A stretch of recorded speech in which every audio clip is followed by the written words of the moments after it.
अस्सलाम वालेकुम। Welcome back to my YouTube channel. आज की इस वीडियो में हम देखेंगे यूरिनरी रिटेंशन को। सबसे पहले इसकी डेफिनेशन देखते हैं। Inability to pass urine voluntarily, मतलब यूरिन को पास ना कर पाना, इसको कहते हैं यूरिनरी रिटेंशन। इसके बहुत सारे मल्टीपल कॉजेज हैं जिनको हम आगे देखेंगे। इसकी दो टाइप्स होती है। एक्यूट यूरिनरी रिटेंशन, जिसमें हमारे पास सडनली होना कि sudden inability to pass urine, it is usually painful, कि पेशेंट टायर हुआ कि कह रहे हैं कि मेरे इतने घंटों से मेरा यूरिन पास नहीं हो रहा और अचानक से ऐसा नहीं हो रहा, तो इसको कहेंगे एक्यूट रिटेंशन। और क्रॉनिक में होता है कि बहुत लंबे अरसे तक होता है, मतलब पहले से इसको ये प्रॉब्लम होता है और इसमें पेनफुल ब्लैडर नहीं होता, इसमें नॉन पेनफुल कंडीशन होती है ये। और इसमें ये होता है कि जब यूरिन पेशेंट पास कर देता है उसके बाद भी ब्लैडर जो है वो पाल्पेबल होता है। नॉर्मली ब्लैडर अगर उसके अंदर यूरिन ना हो तो वो पाल्पेबल नहीं होता। Inability to completely empty the bladder despite maintaining an ability to urinate, which results in elevated post-voidal residual urine volume. तो नॉर्मली हमारे पास जो यूरिन जब कोई भी पेशेंट पास, जो कोई भी ह्यूमन जो है जब यूरिन पास करता है तो उसके ब्लैडर में थोड़ा सा वॉल्यूम रह जाता है यूरिन का, जो कि नॉर्मली 50 से 100 ml के दरमियान में होता है। लेकिन अगर किसी को कोरोनरी यूरिनरी रिटेंशन है तो उसमें ऐसा होता है कि जो पीछे रह जाने वाला वॉल्यूम होता है यूरिन का वो ज्यादा होता है। इसके कॉजेज बहुत सारे हैं। सबसे ऑब्स्ट्रक्टिव कॉज हो सकता है, इन्फेक्शियस कॉज हो सकता है, मेडिकेशंस की वजह से भी हो सकता है, न्यूरोलॉजिकल भी होता है और अदर्स भी होते हैं। ऑब्स्ट्रक्टिव में यह है कि मेल में बिनाइन प्रोस्टैटिक हाइपरप्लेजिया होना, स्ट्रिक्चर्स का होना यानी नैरोइंग हो जाना यूरिथ्रा की, प्रोस्टेट और ब्लैडर की ट्यूमर होना या प्रोस्टैटिक इंफाक्शन होना, ब्लैडर स्टोन होना, इन सब की वजह से ये ऑब्स्ट्रक्शन होगी और यूरिन रिटेंशन होगा। इन्फेक्शियस में आ जाता है एक्यूट प्रोस्टाटाइटिस, जिसमें प्रोस्टेट का इन्फ्लेमेशन हो जाना, ब्लैडर की इन्फ्लेमेशन हो जाना, सिस्टाइटिस।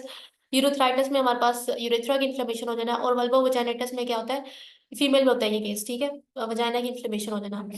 मेडिकेशंस में ऐसी मेडिकेशन जिसके साइड इफेक्ट की वजह से जो है यूरिनरी रिटेंशन हो जाना, जैसे कि एंटी कोलिनर्जिक एक्टिविटी जो शो करती है, जैसे एंटी साइकोटिक ड्रग्स हैं, एंटी डिप्रेसेंट्स हैं, एंटी कोलिनर्जिक है, और एनेस्थेटिक्स है, अल्फा एड्रीनो रिसेप्टर एगोनिस्ट हैं, बेंजोडायजेपिन्स हैं, एनसेड्स हैं, डेट्रूस रिलैक्सेंट्स लेने से, कैल्शियम चैनल एंटागोनिस्ट जो हैं, इन सब की वजह से भी यूरिनरी रिटेंशन हो सकती है।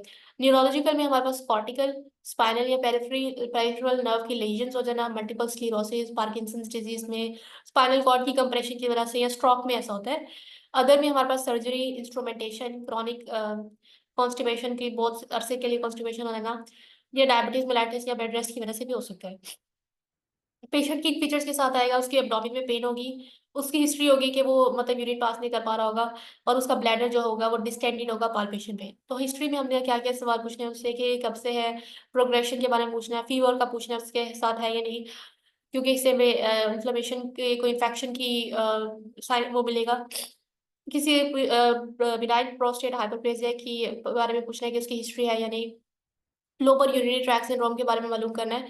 न्यूरोलॉजिकल डिजीजेस के बारे में देखना है, और कोई और उसको अगर मेडिकल कंडीशन है तो वो भी मालूम करनी है। ड्रग कोई अगर उसने पास्ट में यूज किया है उसकी हिस्ट्री लेनी है, ड्रग हिस्ट्री।